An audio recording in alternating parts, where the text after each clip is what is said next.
بچوں کو ان تین قسم کے دوستوں سے متعارف کرائیں۔ شیخ محمد بن صالح عثیمین رحمۃ اللہ علیہ فرماتے ہیں کہ دوستوں کی تین قسمیں ہیں۔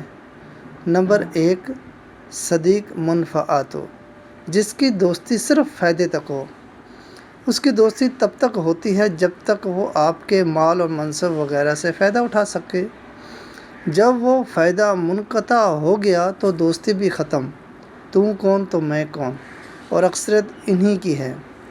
آپ خود دیکھیں کہ آپ کی کسی سے گہری دوستی ہو اور آپ کے خیال میں وہ آپ کا سب سے معزز دوست ہو اور آپ اس کے بہترین دوست ہوں۔ ایک دن وہ آپ سے پڑھنے کے لیے آپ کی کتاب مانگتا ہے۔ آپ کہتے ہیں کہ بھائی کل مجھے خود اس کتاب کی ضرورت ہے۔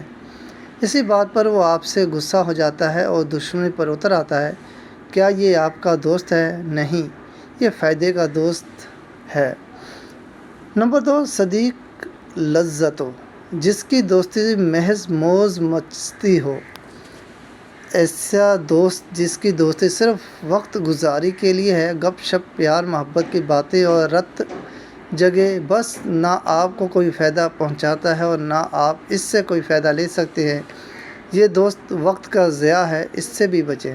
نمبر 3، صدیق فضیلت ہو، جس کی دوستی باعث شرف ہے، جو آپ کو خوبصورت کام کرنے پر مجبور کرتا ہے، معیوب عادات سے روکتا ہے، آپ پر خیر کے دروازے کھولتا ہے اور خیر کی طرف رہنمائی کرتا ہے، اور اگر کبھی آپ پھسلنے لگیں تو آپ کو اس انداز سے تنبیہ کرتا ہے کہ آپ کی عزت نفس پر ذرا حرف نہ آئے۔